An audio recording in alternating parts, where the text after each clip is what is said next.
రాబోయే రోజుల్లో తెలంగాణలో భారతీయ జనతా పార్టీ, తెలుగుదేశం పార్టీ, జనసేన కూటమిగా ఇక్కడ ఎంటర్ కాబోతున్నాయని, అందుకు ఢిల్లీ నుంచి కూడా సిగ్నల్స్ వచ్చాయన్నట్లుగా కొన్ని వార్తలు వస్తున్నాయి. దీని మీద మనం పూర్తి స్థాయిలో విశ్లేషణ చేసుకుందాం. ప్రస్తుతం మనతో పాటు ఉన్నారు ప్రముఖ రాజకీయ విశ్లేషకులు, ప్రముఖ సీనియర్ జర్నలిస్ట్ సిఎస్ రావు గారు. వారితో మాట్లాడదాం. సార్ నమస్తే. సార్ నమస్తే. రాబోయేటువంటి రోజుల్లో కూటమి పార్టీలు తెలంగాణలో ఎంటర్ కావడం ఖాయమని, ఆ మేరకు ఢిల్లీ నుంచి సిగ్నల్స్ కూడా వచ్చాయన్నట్లుగా కొన్ని వార్తలు వస్తూ ఉన్నాయి. దీని మీద మీ విశ్లేషణ ఏంటి సార్? ఇప్పుడు తాజాగా జరుగుతున్నటువంటి పరిణామాలు, నరేంద్ర మోడీ గారు చేసినటువంటి వ్యాఖ్యలు, వీటన్నింటినీ గమనిస్తే కూటమి అనేది తెలంగాణలోకి రావడం అనివార్యము. లేదంటే రాబోయేటువంటి రోజుల్లో బీజేపీ ఏదైతే అనుకుంటుందో కింగ్ కావాలని చెప్పి తెలంగాణలో, అది సాధ్యం కాదు అనేది నరేంద్ర మోడీ గారి మాటల్లోనే అర్థమైంది. ఏంటి ఆయన అన్నటువంటి మాటలు? అసరుద్దీన్ ఓవైసీ బెటర్ మీకన్నా అని చెప్పి తెలంగాణకు సంబంధించి తెలంగాణ ఎంపీల పనితీరు మీద ఆయన పెదవి విరిచినట్లుగా రకరకాల వార్తలు వచ్చినాయి. ఘోరమైనటువంటి పనితీరు అని చెప్పి ఆయన ఒపీనియన్. సో అలాంటప్పుడు ఓన్లీ బీజేపీ తెలంగాణలో రాజ్యాధికారాన్ని అందుకోగలదా? అందుకునే పరిస్థితి లేదు. కానీ ఆయన రిపోర్ట్స్ ప్రకారం ఏంటంటే బీజేపీకి సానుకూలమైనటువంటి పరిస్థితులు తెలంగాణలో ఉన్నాయి, కానీ వాటిని సానుకూలమైనటువంటి పరిస్థితుల్లో తీసుకురాలేకపోతున్నారు తెలంగాణలో ఉండే బీజేపీ లీడర్లు అనేటువంటి స్ట్రాంగ్ ఒపీనియన్ నరేంద్ర మోడీ గారిలో ఉంది. అమిత్ షా గారిలో కూడా అదే ఉంది.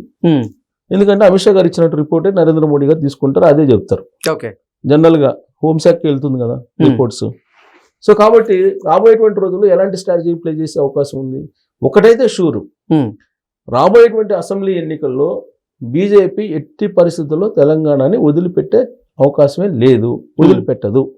ఎందుకంటే గ్రౌండ్ కనిపడుతుంది ఆడటానికి, గేమ్ రాజకీయ సదరంగాన్ని నడపడానికి తెలంగాణలో క్లియర్గా గ్రౌండ్ కనిపిస్తుంది.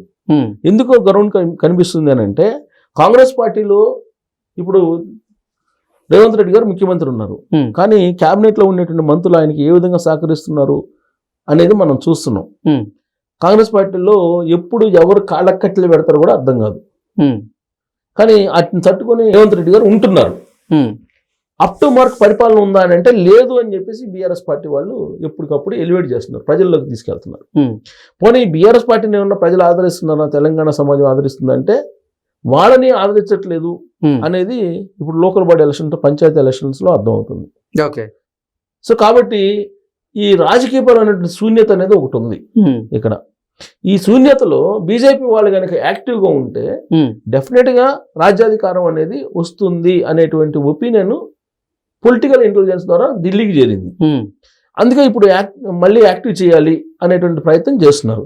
ఎంత యాక్టివ్ చేసినప్పటికీ కూడా ఇక్కడ ఒక్క బీజేపీ మాత్రమే పోటీ చేస్తే రాజ్యాధికారాన్ని అందుకునే పరిస్థితి ఉందా అంటే జనరల్ గా ఏంటంటే లేదు అనేది.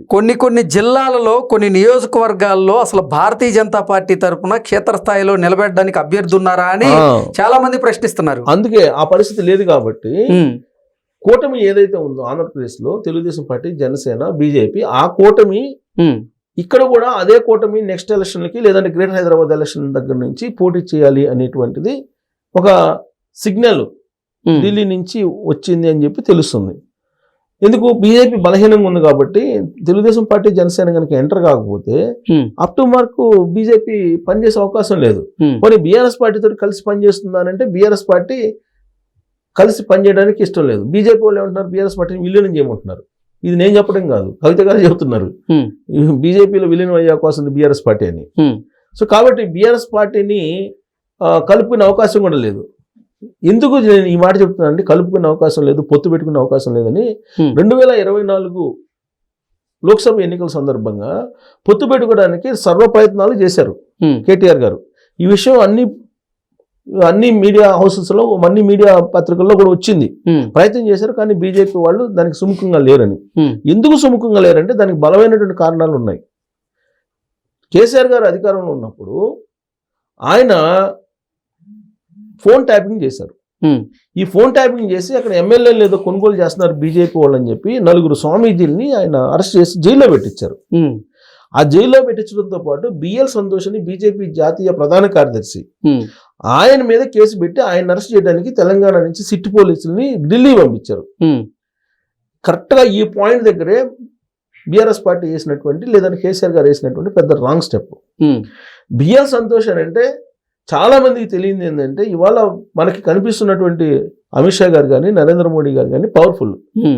అంతే పవర్ఫుల్ గల లీడరు బిఎల్ సంతోష్ గారు.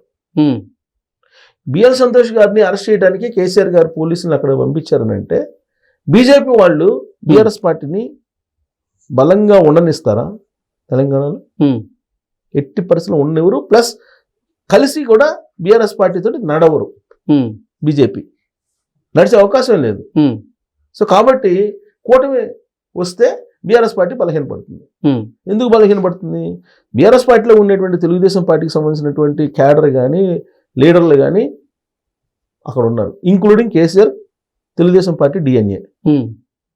కాబట్టి ఒకసారి తెలుగుదేశం పార్టీ ఇక్కడికి వస్తే, చంద్రబాబు నాయుడు గారు ఇక్కడ అడుగు పెడితే బీఆర్ఎస్ పార్టీ క్యాడరు చాలామంది మళ్ళీ తెలుగుదేశం పార్టీ పూర్వవైభవం కోసం మళ్ళీ వెనక్కి వస్తారు, రీబ్యాక్ అవుతారు. అక్కడ విసిగిపోయారు. అది కుటుంబ పాలన అనేది బీఆర్ఎస్ పార్టీ క్యాడర్కి లీడర్లకి అర్థమైపోయింది.